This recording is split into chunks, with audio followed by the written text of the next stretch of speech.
अवधूत चिंतन श्री गुरुदेव दत्त श्री स्वामी समर्थ. नमस्कार, मी पूजा आपल्या चॅनेलवर तुम्हा सगळ्यांचं पुन्हा एकदा खूप खूप मनापासून स्वागत करते. तुमच्या सगळ्या इच्छा स्वामी महाराज लवकरात लवकर पूर्ण करत ही स्वामींची प्रार्थना करते व आजच्या आपल्या व्हिडिओला सुरुवात करते. बघा, आजचा विषय काय आहे हे तुम्हाला थंबनेलवरून समजलं असेल. आपल्या बघा आता यात्रा वगैरे सुरू झालेली आहे, आपल्याला देवदर्शनाला जायचं असतं, ट्रिप्स वगैरे आपण काढत असतो. थंडीचे दिवस आहेत, मग इकडे जाऊया तिकडे जाऊया किंवा देवदर्शनाला किंवा आपल्या तीर्थस्थानी जायचं असतं आपल्याला. अशा वेळेस आपण वेगवेगळ्या यात्रा वगैरे काढत असतो, म्हणजे ट्रिप काढत असतो, आपण देवदर्शनाला वगैरे जात असतो. तर अशा वेळेस आपल्याला प्रवासामध्ये काही वस्तू आहेत त्या आपल्याजवळ ठेवायच्या आहेत, त्यामुळे आपल्यावर आपत्कालीन संकट कोणत्याही प्रकारचं येत नाही. तर आवर्जून प्रत्येकाने ज्या मी गोष्टी सांगणार आहेत त्या गोष्टी आपल्या जवळ जरी ठेवल्या तरी आपल्यावरती कोणत्याही प्रकारचं महाराज संकट येऊ देत नाहीत. तुम्हाला माहिती आहे, प्रवास आता म्हणजे हे वर्ष एकदम चांगलंच नाहीये, पूर्णपणे खराब आहे आणि पुढचं येणारं वर्ष कसं आहे हे देखील आपल्याला माहित नाहीये. त्यामुळे प्रवासामध्ये आपलं संपूर्ण कुटुंब आपल्यासोबत असतं.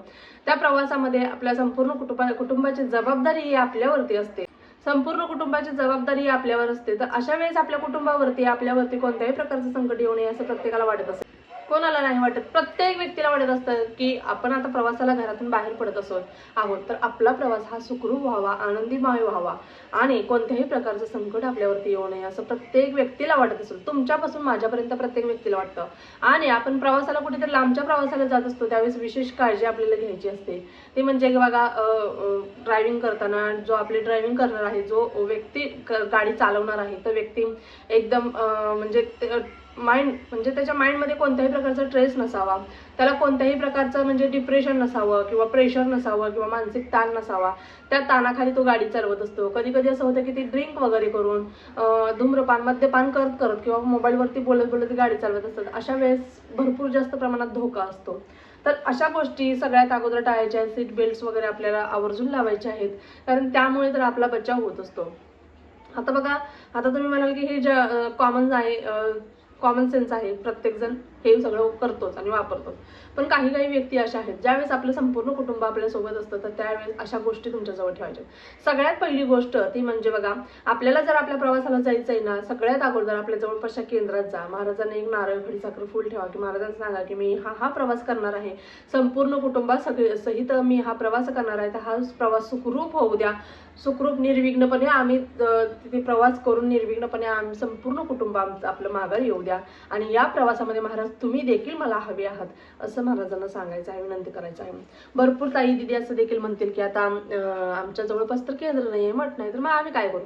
तुमच्या घरामध्ये मंदिरामध्ये महाराजांचा फोटो मूर्ती असेल तर तो नारळ घ्यायचा, महाराजांना तिथे प्रार्थना करायची, विनंती करायची, महाराजांना सोबत चालण्याचं आमंत्रण द्यायचं आहे आणि नारळ तिथे मंदिरातच ठेवायचा आहे. ज्यावेळेस तुमचा प्रवास करून तुम्ही ज्यावेळेस माघारी आले त्यावेळेस तो नारळ कोणत्याही मंदिरामध्ये नेऊन ठेवला तरी देखील चालणार आहे. बरोबर, ही पहिली गोष्ट आहे. नंतर बघा, गुरुचरित्र ग्रंथ हा 5वा वेद मानला गेलेला आहे आणि हा ग्रंथ जर आपल्यासोबत आपल्या प्रवासामध्ये असेल तर काय म्हणजे कोणाची हिंमत देखील होणार नाही किंवा वाईट शक्तीची, वाईट बाधेची आपल्याकडे वाकडी नजर करून बघण्याची देखील हिंमत होणार नाही. इतका पवित्र व दिव्य ग्रंथ हा आहे. आता तुम्ही म्हणाल की गुरुचरित्र हा इतका दिव्य ग्रंथ आहे की प्रवासामध्ये बघा कोणी ट्रिपला वगैरे गेलं तर मग मांसाहार वगैरे खाता, मग इकडे तिकडे हात वगैरे लागतो. तर बघा, ग्रंथ जर नेला तर अशा जागी ठेवा की जिथे कोणाचा हात देखील लागणार नाही. आणि जर तुम्हाला बघा, आता तुम्ही बघितलंच असेल, ती कथा वाचली असेल, मी आपल्या चॅनेलवरती देखील ती माहिती शेअर केली, तो अनुभव शेअर केला होता. चार मित्रांचा, बरोबर ना, 4 मित्रांचा कशा पद्धतीने त्यांना रात्रीच्या वेळेस थकवा लागला होता आणि अमावस्येची रात्र होती. त्या वेळेस त्या रात्रीच्या मध्ये त्या प्रवासावरती त्या वाटेवरती जो व्यक्ती त्या अमावस्येच्या रात्री जात असतो तो व्यक्ती माघारी येत नसतो आणि ही व्यक्ती यांच्या बॅगमध्ये कशा पद्धतीने गुरुचरित्र ग्रंथ आला आणि गुरुचरित्र ग्रंथाने त्यांना म्हणजे साक्षात स्वामी महाराजांनी त्यांना त्या संपूर्ण चकव्यातून कसं बाहेर काढलं, संपूर्ण कथा त्याच्यामध्ये दिलेली आहे. जर चकवा ही गोष्ट म्हणजे हा साक्षात घडलेला सत्य परिस्थितीवरती आधारित अनुभव आहे. आपल्या चॅनेलवरती त्याचा व्हिडिओ अपलोड आहे. जर तुम्ही चॅनेलला म्हणजे त्या चकवाला सर्च केलं तर तुम्हाला तो भेटून जाईल, तुम्ही तो देखील पाहू शकता. म्हणजे इतके ग्रंथात त्या ताकद आहे. त्यामुळे एवढ्या मोठ्या चकव्यातनं त्या 4 मित्रांना महाराजांनी साक्षात गुरुचरित्र ग्रंथामुळे ते बाहेर पडले होते. बरोबर, तर बघा, गुरुचरित्र ग्रंथ तुम्ही ठेवू शकता. नाही ताई, आम्हाला बरोबर वाटत नाहीये की प्रवासात हे सगळे खाणार पिणार, मग गुरुचरित्र ग्रंथ सोबत कसा ठेवायचा असं तुम्हाला वाटत असेल तर तुम्ही स्वामी चरित्र सारामृत हा ग्रंथ आपल्यासोबत ठेवू शकता. साक्षात महाराजांचा आत्मा मानला गेलेला आहे तो. तर स्वामीचरित सारामृत तुमच्यासोबत तुम्ही ठेवू शकता. स्वामीचरित सारामृतात देखील तितकी दिव्य शक्ती आणि दिव्य अनुभूती आहे, जो आपल्या रक्षा करत असतो, पदोपदी आपल्या पावला पावलावरती आपली रक्षा करत असतो. बरोबर. परत तिसरी गोष्ट आहे ती म्हणजे आपल्या कुलदेवीचा, आपल्या कुलदेवताचा फोटो. बरोबर. छोटे छोटे फोटो मिळतात, ते देखील तुमच्या ह्याच्यात ठेवलं तुमच्या गाडीमध्ये तरी देखील चालणार आहे. आपल्या गाडीमध्ये गणपती बाप्पाची वगैरे मूर्ती असतेच किंवा महाराजांची मूर्ती असते, त्यावेळेस तर भिण्याचं कारण नसतं. फक्त प्रवासामध्ये जेव्हा वेळ मिळेल तेव्हा श्री स्वामी समर्थ, श्री स्वामी समर्थ किंवा कुलदेवीच्या नावाचा गजर करत राहायचा आहे. आणि स्वामीच्या सारामृताची पोथी नेतच आहात सोबत, तर बघा चला 3 अध्याय आता वाचून घेऊया. चला 3 वाचले 6 वाचूया. चला सगळेच होत आले तर सगळ्याच सारामृत वाचून घेऊया. असं जर तुम्ही वाचत गेला तर ते त्या ग्रंथाचं जे लय तयार झालेलं असतं, जे सुरक्षा कवच तयार झालेलं असतं, ते आपल्या संपूर्ण गाडीभोवती तयार होत असतं आणि ते सुखरूप आपल्याला घेऊन जातं, सुखरूप आपल्याला माघारी घेऊन येत असतं. एवढे इतकी दिव्य शक्ती त्या ग्रंथांमध्ये आहे. परत चौथी गोष्ट आहे बघा, तुम्ही पांढरीची काठी ऐकली असेल. जे हिंस्र प्राणी असतात, हिंस्र प्राणी म्हणजे बघा आता बिबट्या आला, वाघ आला, तर तुम्हाला गावाला तुम्ही भरपूर न्यूज ऐकत असाल आता की बिबट्याने हल्ली इथे हल्ला केला, तिथे हल्ला केला, सगळीकडे बिबटे फिरत आहेत. म्हणजे अशा प्रकारच्या घटना घडत आहेत. तर अचानक गाडीच्या आडवा जरी बिबट्या आला तर ऍक्सिडेंट होऊ शकतो. बरोबर. तर त्या बिबट्याला किंवा वाघ आला, वाघ तर आता शक्यतो नाही देत, पण कधी कुठे काय होईल कधी कोणी काही सांगू शकत नाही. बरोबर. तर अशा हिंस्र प्राण्यापासून जर आपल्याला बचाव करायचा असेल तर पांढरीची काठी आहे, त्या पांढरीच्या काठीला ते भीत असतात आणि त्यामुळे आपल्याला त्याच्यापासून बचाव होत असतो. बघा लहान मुलांच्या गळ्यात देखील पांढरीचा काठीचा मणी बांधतात, मणी देखील येतात.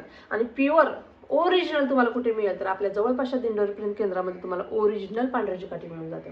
बाजारामध्ये आता भरपूर डुप्लिकेट देखील काठी आहेत, तर त्या डुप्लिकेट काट्या न घेता ओरिजिनल कशी ओळखायची असेल तर आपल्या जवळपासच्या केंद्रात मठात जायचं आणि तिथे तुम्हाला पांढरीची काठी, आता माझ्याकडे आहे पण आता सध्या ती माझ्या 4 व्हीलर गाडीमध्ये आहे, कारण त्या गाडीमध्ये ती गाडी आम्ही भाड्याने लावलेली आहे. म्हणजे बघा आपण सेल्फ ड्राईव्हला देतो ती गाडी, तर अशा वेळेस त्या आपल्या गाडीचे प्रत्येक प्रवाशात सुरक्षा व्हावी असं मला वाटत असतं, गाडीच्या मध्ये एक सुरक्षा कवच निर्माण व्हावं असं मला वाटत असतं. त्यामुळे मी आपल्या गाडीमध्ये ती पांढरीची काठी एका पिवळ्या कपड्यामध्ये गुंडाळून मी ती ठेवलेली आहे, जिथे म्हणजे कोणी बघत देखील नाही, कोणाला माहीत देखील नाही, अशा ठिकाणी मी ती गाडीमध्ये ठेवून दिलेली आहे. तर पांढरीची काठी आता तुम्हाला दाखवली असती पण आता ती गाडीमध्ये आणि गाडी आपली घरात सुद्धा नाहीये, तर ती गाडीमध्ये तुम्ही ठेवू शकता, तुमच्या जवळ ठेवू शकता, तुमच्या पॉकेटमध्ये तुम्ही ठेवू शकता. किंवा लहान मुलं जर सतत घाबरत असतील, सतत दचकून उठत असतील तर त्यांना पांढरीच्या काठीचा छोटासा मणी मिळतो, तो देखील मणी त्यांच्या गळ्यामध्ये तुम्ही बांधू शकता.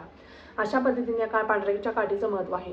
आपल्या स्क्रीनवरती देखील फ्लॅश होत असेल अशा पद्धतीची पांढरीची काठी आपल्याला आपल्या जवळपासच्या दिंडोरी केंद्रामध्ये मिळते. जास्तीत जास्त 25 ते 30 रुपयापर्यंत तुम्हाला ती पांढरीची काठी एवढीशी असते. काठी म्हणजे काय मोठी काठी नसते, एवढीशी काठी असते आणि एवढीशीच काठी आपला बचाव करत असते. एवढीशीच काठी आपला बचाव करत असते हिंस्र प्राण्यांपासून, वाईट शक्तीपासून, वाईट बाधेपासून, निगेटिव्हिटीपासून, सर्वांपासून आपलं संरक्षण करत असते. त्यामुळे प्रवासामध्ये जर आपल्याला प्रवास सुखरूप करून माघारी यायचं असेल तर तुम्हाला ह्या 4 ते 5 वस्तूपैकी कोणतीही एक वस्तू आपल्या जवळ असायलाच हवी. आणि जे सांगितलं आहे त्या गोष्टी आवर्जून करत जा. म्हणजे बघा आता हे जसं सांगितलं 2025 साल माझ्यासाठी तर खरंच अजिबात चांगलं नाही आहे. 2025 साल खरंच चांगलं नाही आहे. पण 2026 मध्ये आता हे वर्ष संपणार आहे, 2026 मध्ये आपण सगळेजण जाणार आहोत. तर त्यावेळेस तर ते वर्ष कसं आहे ते देखील आपल्याला माहीत नाही. तर ते वर्ष आपल्याला सुखाचं, आनंदाचं, भरभराटीचं जाऊ अशी मी महाराजांच्या प्रार्थना करते. आणि जर आपल्याला आपल्या संपूर्ण कुटुंबाचं सुख हवं असेल तर आवर्जून प्रवास करताना, कारण भरपूर लोक आता प्रवास करतायत मला माहिती आहे, कोणी शिर्डीला जाते, कोणी एकविरीला जाते, कोणी आपल्या तीर्थस्थानी जाते, कोणी ट्रिपला जाते, कोणी महाबळेश्वरला ट्रिपसाठी जाते. म्हणजे प्रत्येकजण आपापल्या नियोजनानुसार आता ट्रिपला वगैरे सुरू जाते, म्हणजे जात आहात. तर प्रवासामध्ये या गोष्टींची काळजी मात्र तुम्ही घ्यायची आहे आणि आपल्या संपूर्ण कुटुंबाची जबाबदारी आपल्यावरती आहे हे लक्षात घ्यायचं आणि या छोट्या छोट्या गोष्टींची काळजी फक्त आपल्याला घ्यायची आहे. व्हिडिओ आवडत असेल तर नक्कीच आपल्या व्हिडिओला एक लाईक तर बनतोच ना, नक्कीच लाईक करत जा. तुम्हाला वाटत असेल मी माहिती बरोबर सांगते तुम्हाला तर तुम्ही सबस्क्राईब करा, बेल आयकॉन दाबा, म्हणजे सगळे व्हिडिओ तुमच्यापर्यंत वेळच्या वेळी पोहोचतील.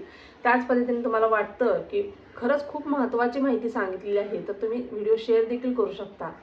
किंवा तुमच्या मुखातून तुम्ही त्यांना माहिती द्या, त्याचं पुण्य तुम्हालाच लाभणार आहे. नाही शेअर केला तरी देखील चालेल, पण एक लाईक तर बनतोच ना. आणि तुमच्या काही शंका असतील तर कमेंटमध्ये विचारत जा. आपल्या चॅनलवर प्रत्येकाच्या शंकेचे निरसन नक्कीच केले जाते, बरोबर. चला तर मग पुन्हा एकदा भेटू अशाच एका नवीन व्हिडिओसोबत. तोपर्यंत झालेली सेवा स्वामींच्या निरुजू करते. श्री स्वामी समर्थ. धन्यवाद.